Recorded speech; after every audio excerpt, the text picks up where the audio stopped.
ఓం శ్రీ మహాగణాధిపతయే నమః శ్రీమాత్రే నమః శ్రీ గురుభ్యో నమః. మనకు కార్తీక మాసం వచ్చిందంటే సాలగ్రామము అన్న పదం ఎక్కువగా వింటూ ఉంటాం. సాలగ్రామం ఏమిటి? ఆ సాలగ్రామం మనము దానం చేస్తే ఎంత ఫలితం వస్తుంది? అసలు సాలగ్రామం ఎక్కడ పుట్టింది? సాలగ్రామ చరిత్ర ఏమిటో మనం ఈ వీడియోలో తెలుసుకుందాం. ఒకానొకప్పుడు మనకు సాలగ్రామాలన్నీ దొరికేది ఎక్కడయ్యా అంటే గండకీ నది, అందరికీ తెలుసు. ఈ గండకీ నది ఎలా వచ్చిందయ్యా అంటే ఒకానొకప్పుడు శ్రావస్థ నగరం, ఆ నగరంలో గండకి అనే అమ్మాయి ఉన్నది. తను వేశ్య, చాలా అందముతో కూడుకున్నది. తను ఎలా ఉంటుందంటే తను ఏదైతే వృత్తి చేస్తున్నదో వృత్తే దైవములాగా భావన చెందుతూ తను ఆ వృత్తి చేస్తూ ఉంది. ఈ వృత్తి చేస్తూ ఉన్నప్పుడు తన జీవితంలో ఎలా ఉండేదయ్యా అంటే ప్రతిరోజు కూడాను ఎవరైతే తన దగ్గరకు వస్తారో తనను భర్తలాగా భావన చెందేది. భార్యాభర్తలు ఏ విధంగా అయితే ఉంటారో ఆ విధముగానే జీవనం సాగిస్తూ ఉండేది. సాక్షాత్తు శ్రీమన్నారాయణుడికి ఈ గండకి చాలా పవిత్రం అంటారు కదా. ఈ గండకి దగ్గరికి వెళితే చాలు అందరూ ఐశ్వర్య భోగభాగ్యాలు అనుభవిస్తూ ఉన్నారు. ఎందుకంటే తన దగ్గరికి వెళితే చాలట ఎంతో ఐశ్వర్యవంతులు అయ్యారట ప్రతి ఒక్కరూ కూడాను. సరే, తన దగ్గరికి వెళ్ళిన ప్రతి ఒక్కరిని భర్తలాగా చూసుకుంటుంది అంటుంది కదా. అసలు వెళ్ళి మాయ చేద్దాము అని చెప్పి సాక్షాత్తు ఆ శ్రీమన్నారాయణుడు తన గండకి దగ్గరికి వచ్చి నేను నీ దగ్గర ఉండగలనా రేపు అని అడిగాడు. వెంటనే తను ఒప్పుకొని గండకి రేపు మీతో నేను భర్తలాగా భావన చెంది మీతో ఉండగలను అని చెప్పి సమాధానం ఇచ్చింది. మరుసటి రోజు ఉదయాన్నే తనకు స్నానములు చేయాలి అని చెప్పి, ఇప్పుడు భార్యాభర్తలు స్నానం చేస్తారు కదా, అదేవిధంగానే నాకు స్నానం చేయించవా అని శ్రీమన్నారాయణుడు అడిగాడు.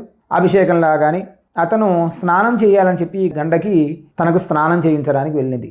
వంటి నిండా కూడాను పెద్ద పెద్ద పుండ్లు. ఈ పుండ్లంతా కూడాను శ్రీమన్నారాయణుడు మాయాస్వరూపం కదా, ఎందుకంటే మాయలన్నీ చేసేది నారాయణుడే.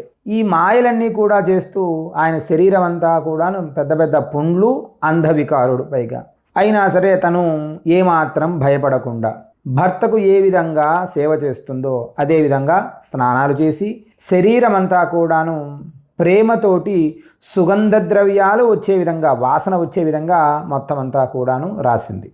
సరే, భోజనం చేద్దామని అంటే తనే వంట చేసి తనే భోజనం పెడుతూ ఉండగా తను తినడానికి కూడా ఇబ్బంది పడే విధంగా నారాయణుడు మాయ చేశాడు.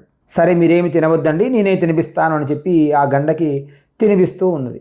భోజనం అయిపోయిన తర్వాత అదే రోజు రాత్రి శ్రీమన్నారాయణుడు మాయ చేసి చనిపోయినట్టుగా చేశాడు. శ్రీమన్నారాయణుడు కదా, తనకేమో తెలియదు ఆ విషయము. అయ్యో నా భర్త చనిపోయాడే అన్న భావనతో బాధపడి, ఇందాక చెప్పాం కదా తన ధర్మం, చేసే వృత్తి ధర్మములా భావన చెందింది.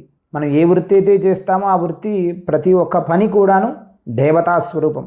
నా భర్త చనిపోయాడు, ఇంకా నేను కూడా చనిపోతాను అని చెప్పి తను ఇతఃపూర్వం సంపాదించిన డబ్బు, బంగారము, ఆస్తులు అన్నీ కూడా పేదవారికి, బ్రాహ్మణులకు దాన ధర్మాలు చేసి తను కూడా ఆ నిప్పులో, చితిలో దూకడానికి ప్రయత్నం చేసింది.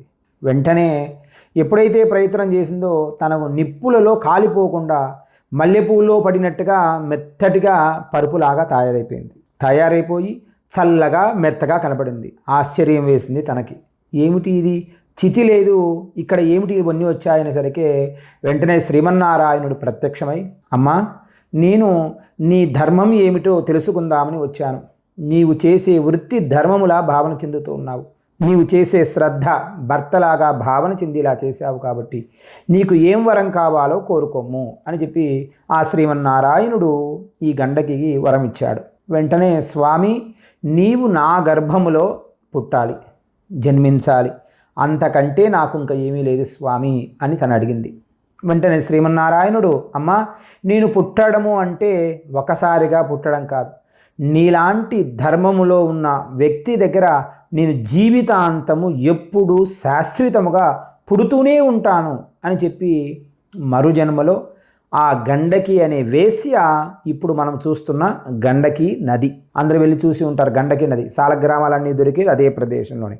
అక్కడ దొరికే ప్రతి ఒక్క సాలగ్రామము సాక్షాత్ మహావిష్ణు స్వరూపం.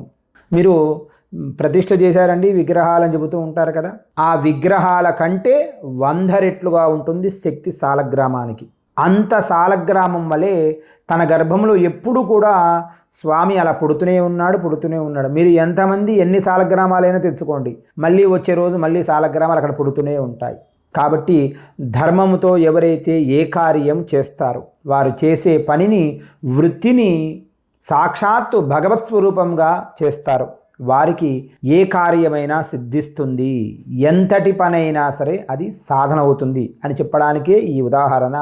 ఈ గండకి ఏ విధంగా అయితే తను చేసే పనిని, చేసే వృత్తిని దైవంలా భావన చెందిందో, మనము కూడా ఏ పని అయితే చేస్తామో ఆ పనిని దైవతా స్వరూపంగా చేయాలి. కాబట్టి మనము చేసే వృత్తి ధర్మములా భావన చెందండి, చేసే వృత్తిని సాక్షాత్తు శ్రీమన్నారాయణుడులా భావన చెందండి. అయ్యో నేను కష్టపడిపోతున్నానండి, చాలా ఇబ్బంది పడుతున్నాను, అలా చేయవద్దును. వృత్తిని దైవములాగా చేయండి, ఖచ్చితంగా మీరు అనుకునే దానిలో సక్సెస్ అవుతారు. దానికి సాక్షాత్తు నారాయణ స్వరూపమే మనము చేసే వృత్తి ఏదైనా కానీ. మంగళం మహత్. స్వస్తి.